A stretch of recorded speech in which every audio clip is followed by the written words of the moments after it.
The Tupperware party. The first one in the UK was in 1960, and it started a tidal wave of copycat coffee mornings around the country. Tupperware was the technological miracle set to revolutionise kitchen storage. But even that miracle product struggles when trying to store smelly cheese. Design teams today have a lot of inspiration to draw on.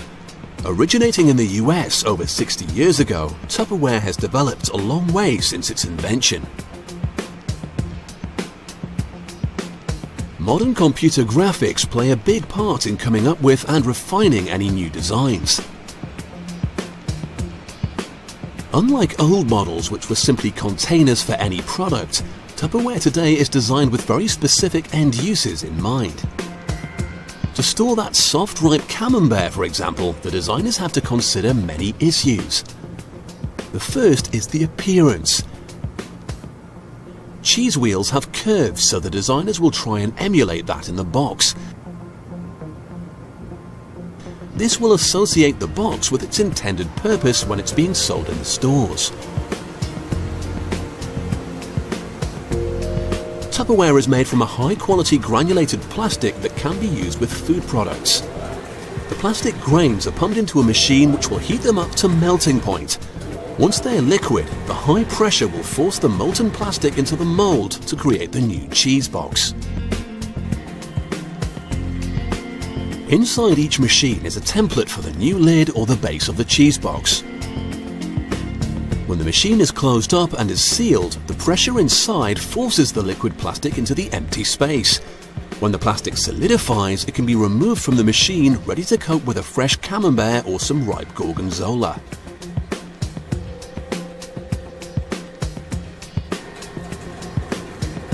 The bases are made in a similar way, using a different coloured plastic depending on the designer's plans. Now, you may have noticed that there's an enormous hole in the top of the lid still. When storing cheese, there are two big problems. One is the condensation. As the cheese cools, it releases moisture which condenses inside your container. This isn't good. The designers have tried a variety of different techniques, including nappy material, to allow the moisture to be released.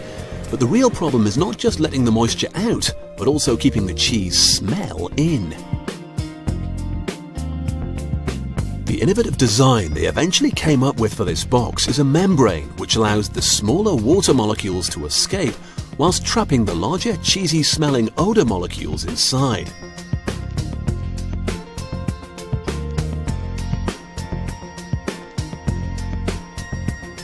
So back at the production plant we can see this being made, but it's not injection moulded in the same way as the lid and base. Pre-cut pieces of membrane are placed into the moulds and the plastic is sprayed onto it, where the two parts combine to create the finished filter.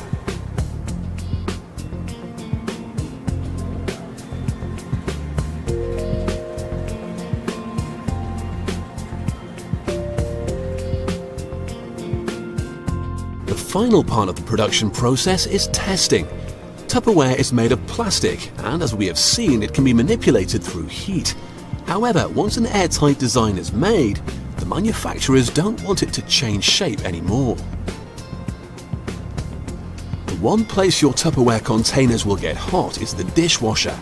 So in the testing lab, the staff wash a sample from each batch several times to make sure it won't get warped in the wash.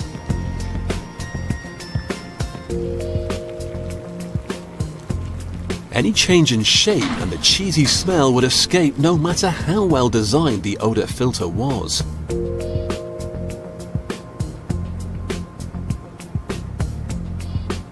Once everyone is certain that the design works, the whole unit can be assembled and then sent out to Tupperware parties all over the world.